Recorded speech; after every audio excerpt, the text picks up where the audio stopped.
Okay, hello everybody. This is the first talk in the retreat. It's a general introduction to Vajrasattva, and hello. It's the first time I've done this, and I've already made several re-recordings, and I think this is number 4, but you didn't need to know that. This is me sitting in my room. Behind me is a painting of Vajrasattva, which I got from Aloka many years ago, and it's just a canvas. As you can see, I roll it up and take it with me sometimes. So this image is going to play a part, I think, in this retreat. And also above me, I think you can see, which way am I going? Behind me, just in the top corner there, behind Avalokiteshvara, there's just a paper print of Vajrasattva, who's very much a favourite of mine. So I think you're going to see a few images of that as well, including in the talk in a minute. So let me go into the first slide for this talk. Just share my screen with you.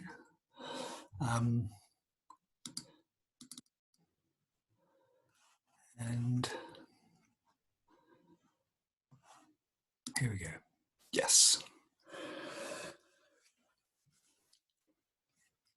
So this is just going to be an introduction to the practice, which we're all going to be doing. Vajrasattva is one of the main sadhanas of our tradition of practice. Many order members have been given it, and usually they're doing it as a standalone sadhana. Actually, it comes from a text called the Tape Dalam. And whoops, that's not what you should see.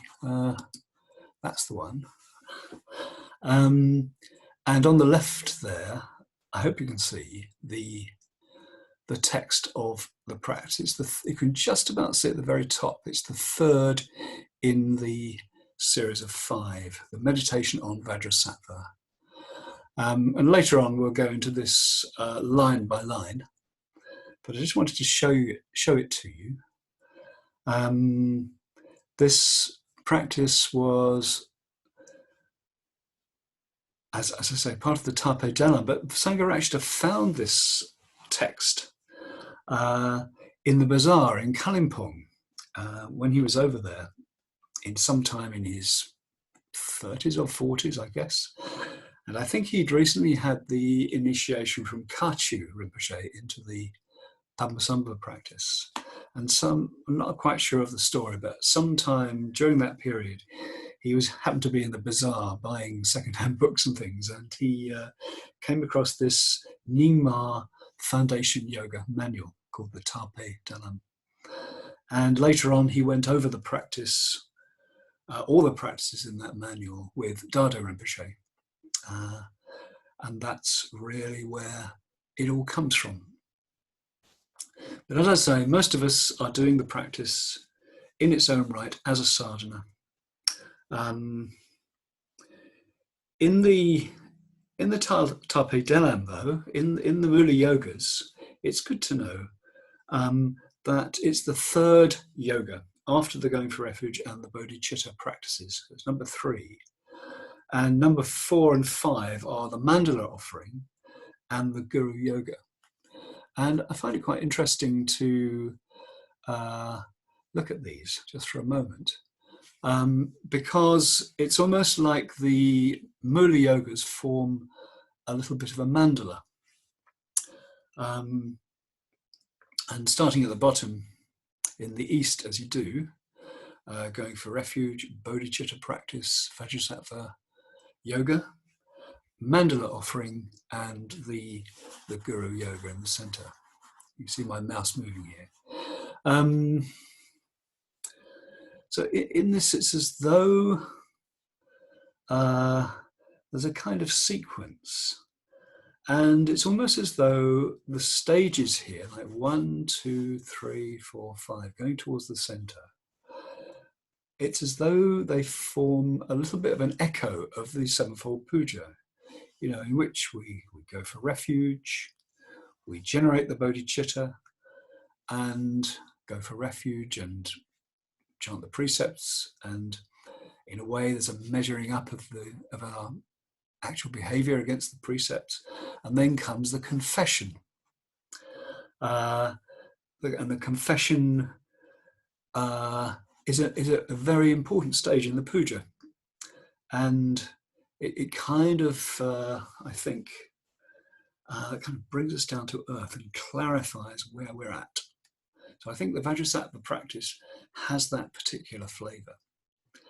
And then next in the sequence of pujas, or this little mandala of the sevenfold puja, in the mandala offering, it's a little bit like one rejoices in the good fortune of all beings, kind of sets that out and offers it to the Buddhas as a sort of request for the teaching. So that's the essence of the mandala offering. You're putting all the best bits of your life on a kind of a plate and offering it to the Buddhas. And then after the entreaty and supplication, as we have in the puja, which I'm equating with the mandala offering, there's the blessing. And this is equivalent to the Guru Yoga in the center of the mandala. So it's also a bit like in the mandala of the five Buddhas. Again, in the blue corner, we have Akshobhya.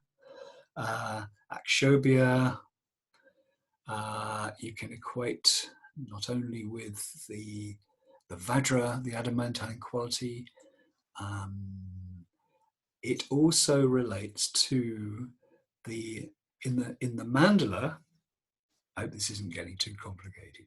In the mandala of the system of practice, the system of meditation or the system of practice, the Akshobhya's place is about integration practices, whatever those might be. And then we go again into Ratnasambhava's realm, where is the realm of, we call it positive emotion. It's the whole area of bodhicitta and metta, etc. And then Amitabha's place, because Buddhas can shift around in the mandala, Vajrasattva, the white figure, comes here.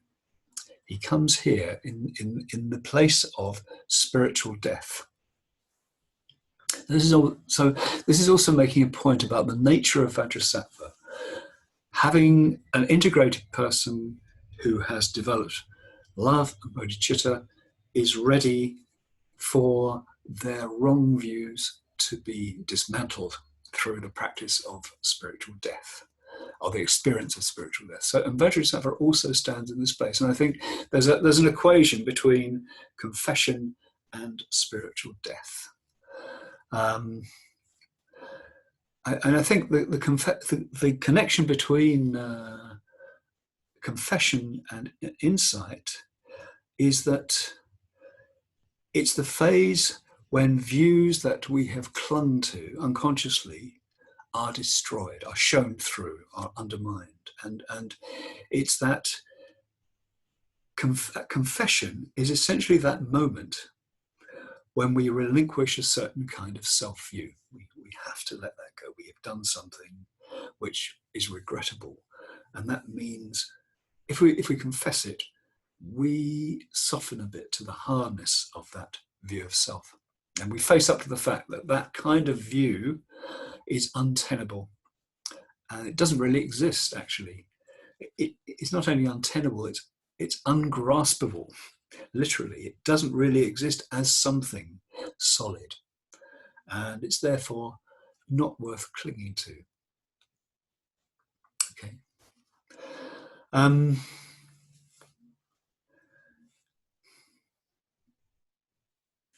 I'd just like to, there's a little picture here of the five Buddhas, which I always liked. I'm generally a bit of a fan of Aloka's stuff. I know everyone isn't, but not everyone is, but I certainly am. And I like this one very much. It's very gentle, very beautiful. And the figures are somehow, they actually have a bit of a Vajrasattva-like quality, I think. Okay.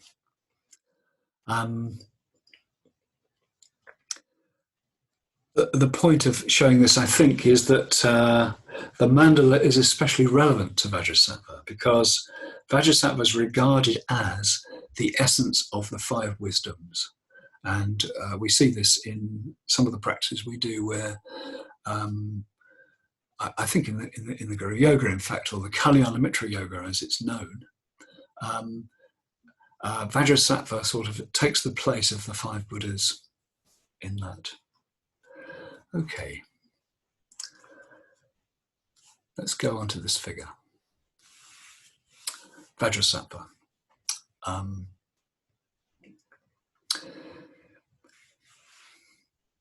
As the Sadhana says, Vajrasattva, the embodiment of the five Buddhas, is white, shining, with dorje and bell, wearing ornaments, cross-legged, is smiling with compassionate expression, with hung in the center of the heart.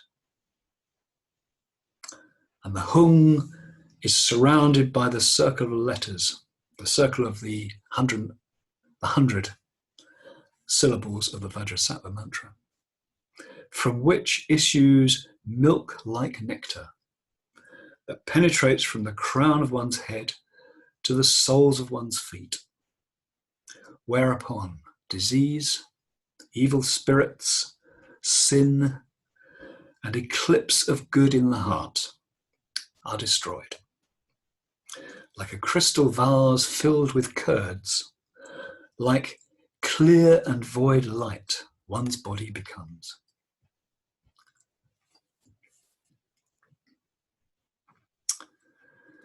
One then repeats the mantra, Om Vajrasattva Samaya, like this. And then, after a while, you see that the sky above and all around, in fact, is filled with Vajrasattvas from edge to edge, and with people beneath them being filled with this crystal nectar. And there's a whole process in the meditation where you become filled, you fill from the top, and then you fill up from the bottom, and you're completely pervaded with the nectar. And then there's a point of confession. It's almost like you get a pre-empowerment with all this nectar, and then you bow to the Vajrasattva and you confess. You confess that you've fallen away from his samaya. You've fallen away from the connection with the spirit of the practice. So you've just lost that. You've forgotten what it's about. And Vajrasattva at this point assures you that all shortcomings are anyway, right from the start, wiped out. They're non-existent. And then you become Vajrasattva. You become Vajrasattva. You're drawn up into Vajrasattva, and you become what, in a sense, you already are, Vajrasattva. And all the beings who are undergoing this process also become Vajrasattva, and then all of these Vajrasattvas are absorbed into your body. And then that's the end of the practice. So I think the symbolism of this is extremely meaningful and very, very liberative, very, very liberating. So over the retreat, of course, we're going to look into that a lot more in experience as well as merely as an idea. Okay, so a little bit about the history of the image of Vajrasattva. Where did he come from in history? And of course, it isn't only history. It's a bit like the evolution of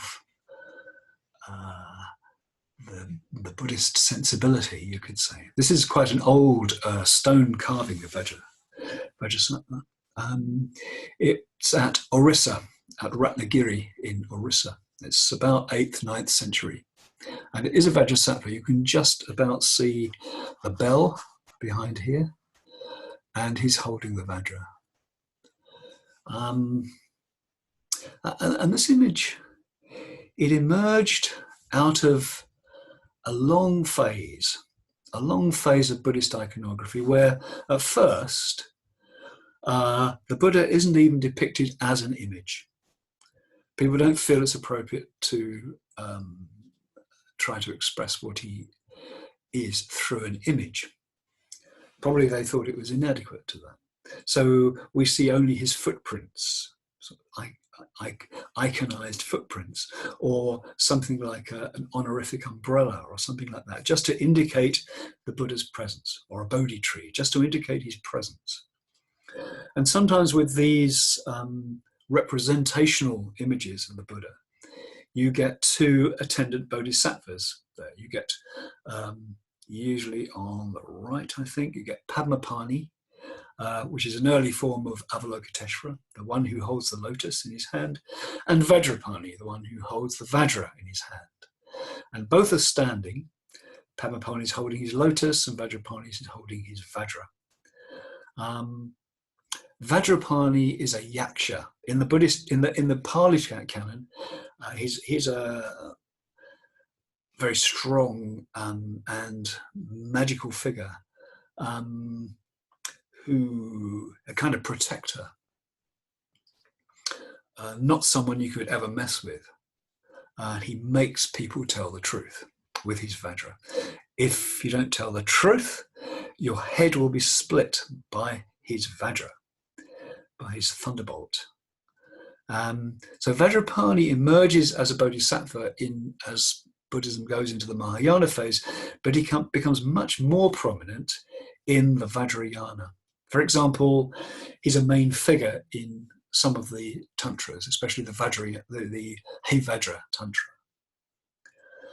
Now, Vajrasattva is obviously a kind of link, but Vajrasattva is different. Vajrasattva arises entirely within the context of the Vajrayana.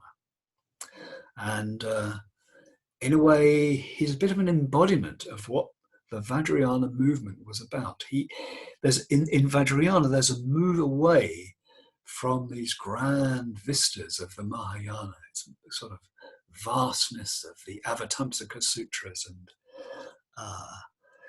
the practice becomes much more grounded and embodied and physical. And this is expressed as the Vajra, the Dorje. Literally, the Tibetan means the Lord of Stones. And this Lord of Stones, that is the Vajra, is both thunderbolt and diamond. It's adamantine, it's unbreakable. And somehow this expresses the truth that enlightenment can be realized in the body, in this life itself. If it's going to be in this life itself, it's going to be in the body. And the significance of the body is brought out much more in the Vajrayana. And that realization is Vajrasattva, or simply Vajra. Just Vajra. The goal of Vajrayana is to enter the sphere of Vajrasattva. And it's achieved through ritual, through mantra, through meditation, and through a kind of mindfulness that's called Mahamudra. And this mindfulness that's called Mahamudra is essentially the teaching of emptiness, the teaching of the perfection of wisdom applied to daily life, enacted in daily life. So Vajrasattva, the word Vajrasattva can mean Vajra being, in the sense of a state of being that is like a Vajra. So Vajra being. So you could realize Vajra being. So for example, you get this little quotation from the Guhya Samaja Tantra. There's a quotation. Then the Lord Buddha, Vajra thought of enlightenment, relapsed into that state of composure known as Vajra pacification of all Buddhas. And immediately, the whole realm of space became established in the Vajra nature of all Buddhas and all living beings throughout the whole realm of space experienced the bliss and the happiness of all Buddhas as a result of their empowerment, their adhisthana in Vajra being, or Vajrasattva.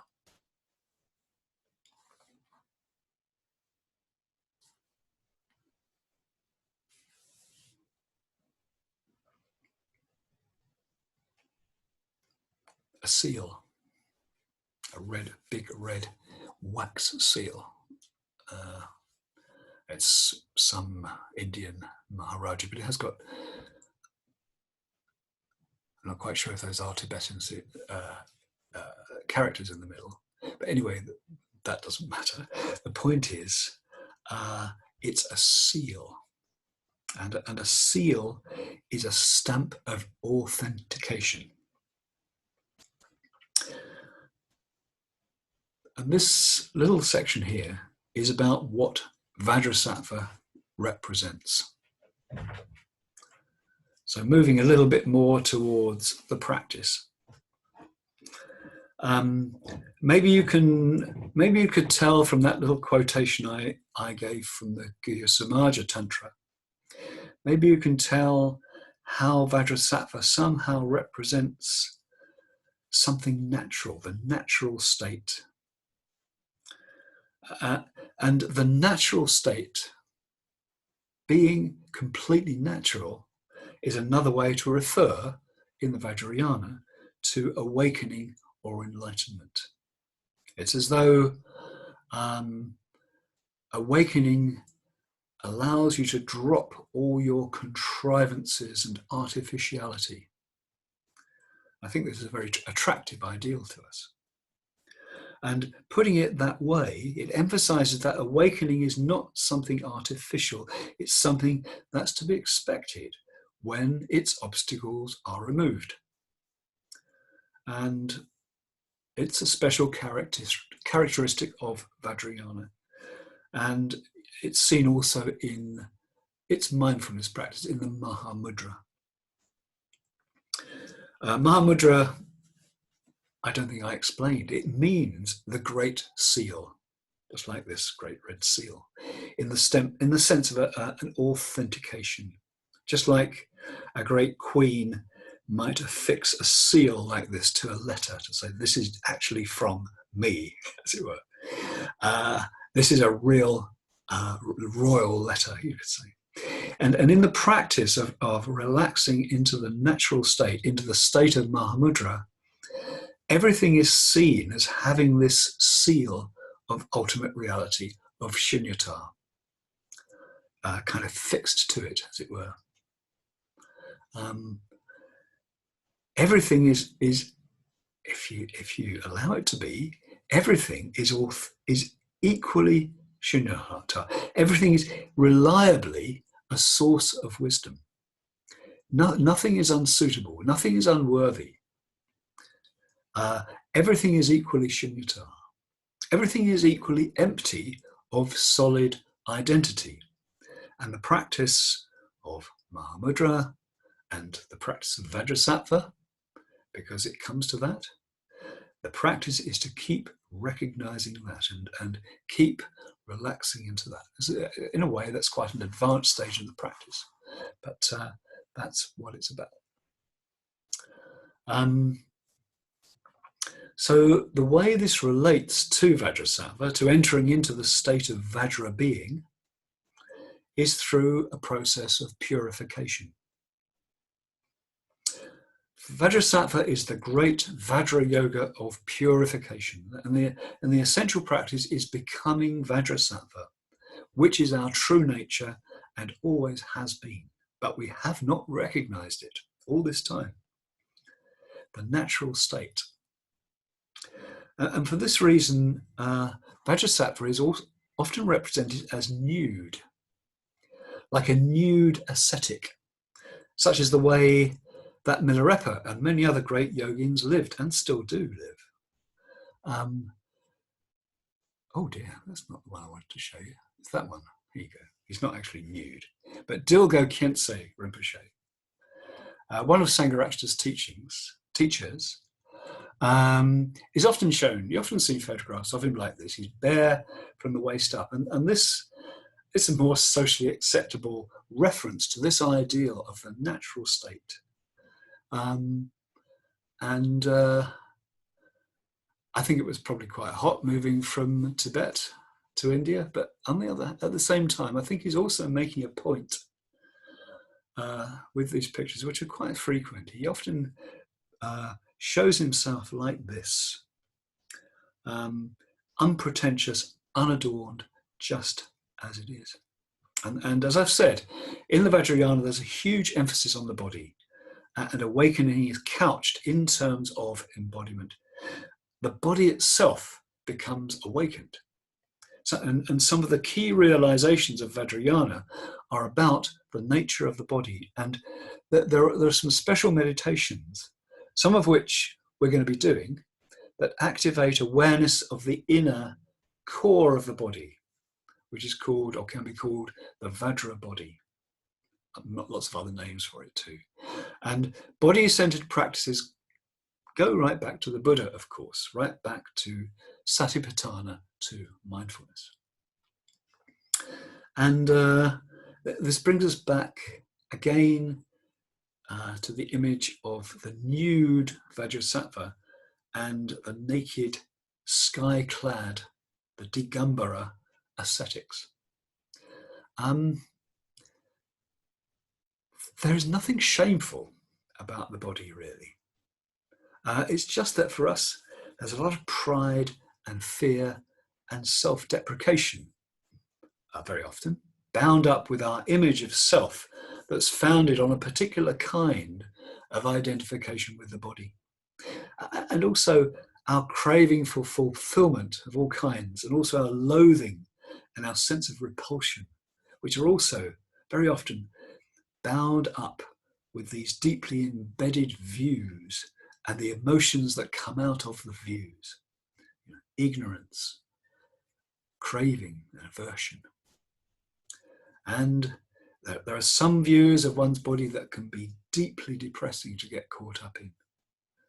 So the Vajrasattva practice is a way to address obscurations and obstructions to awakening that are held in the body as well as the mind, and are held about the body as well as the mind.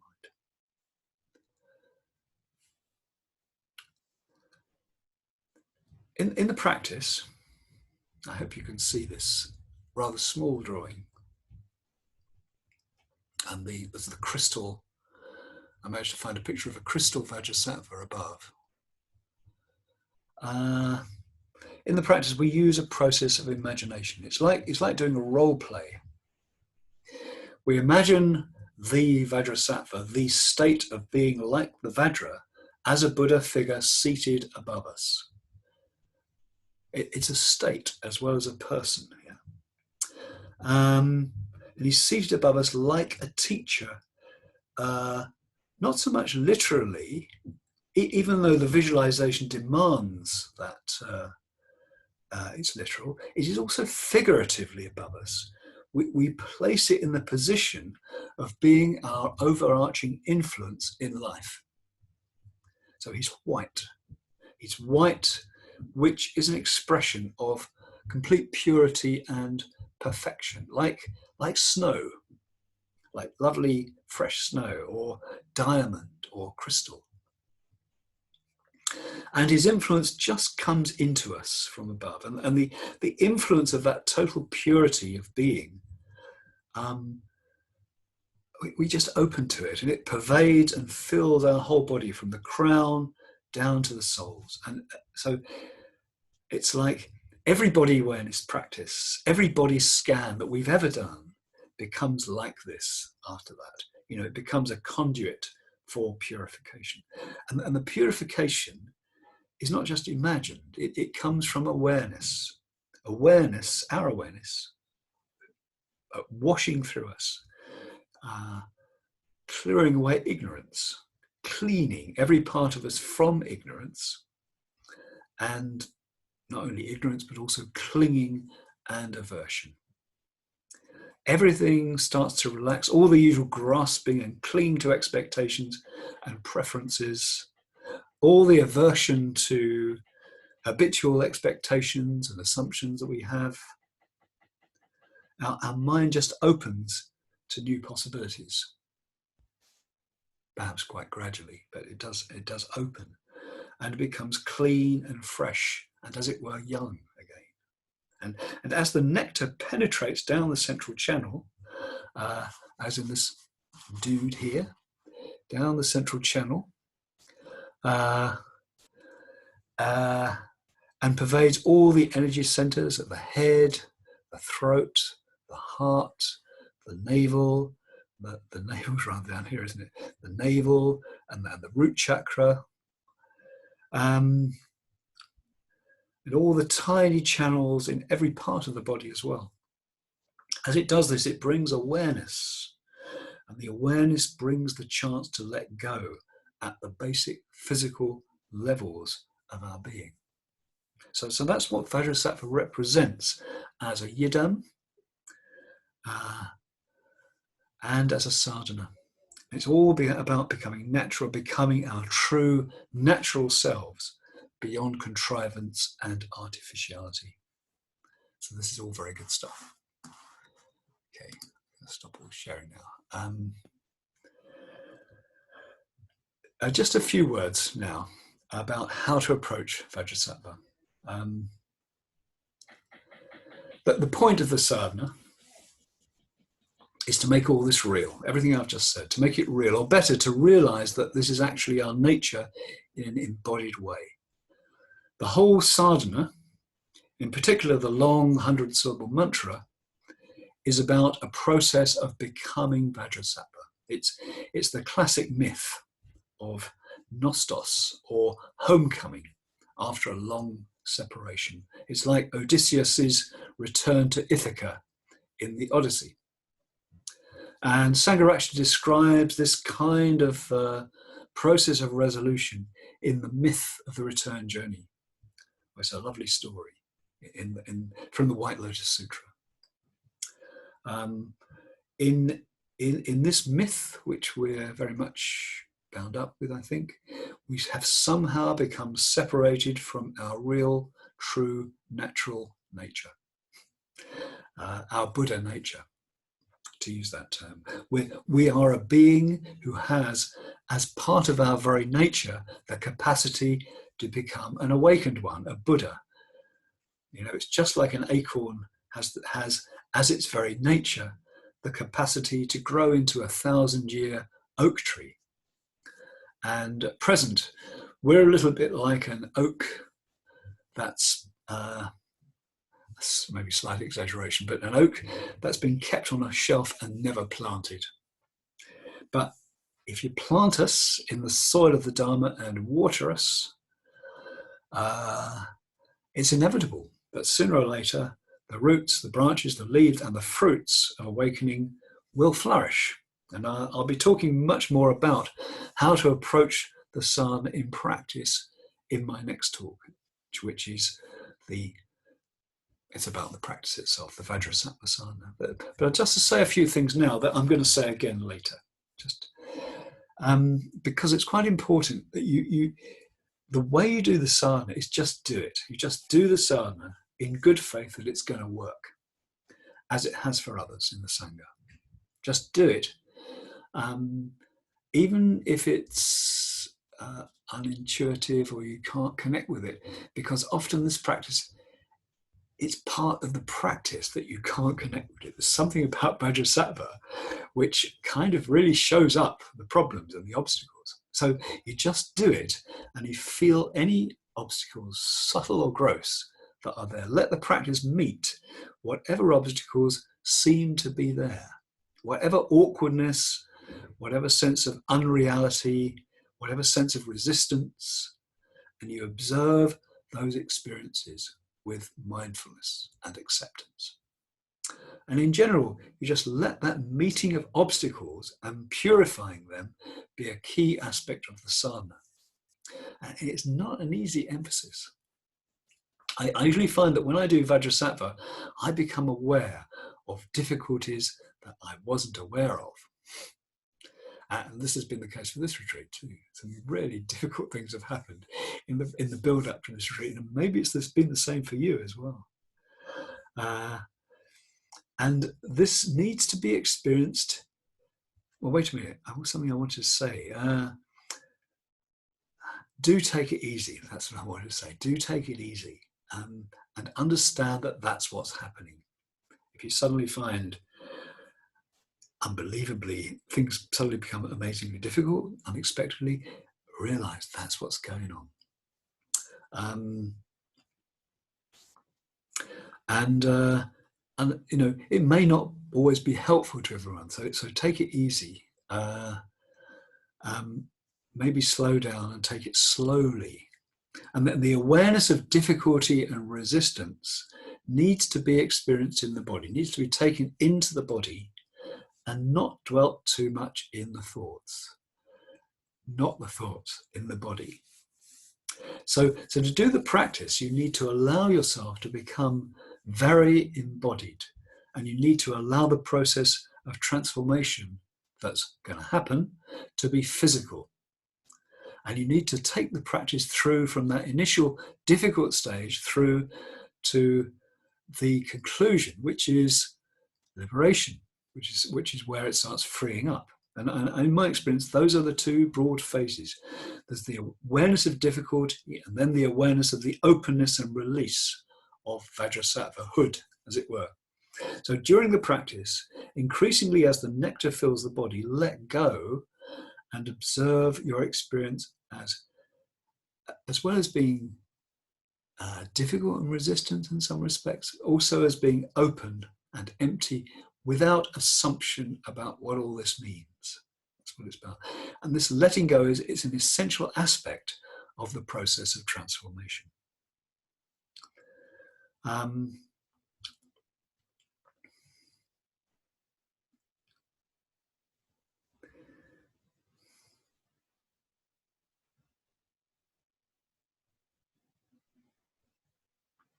Just a few words to finish.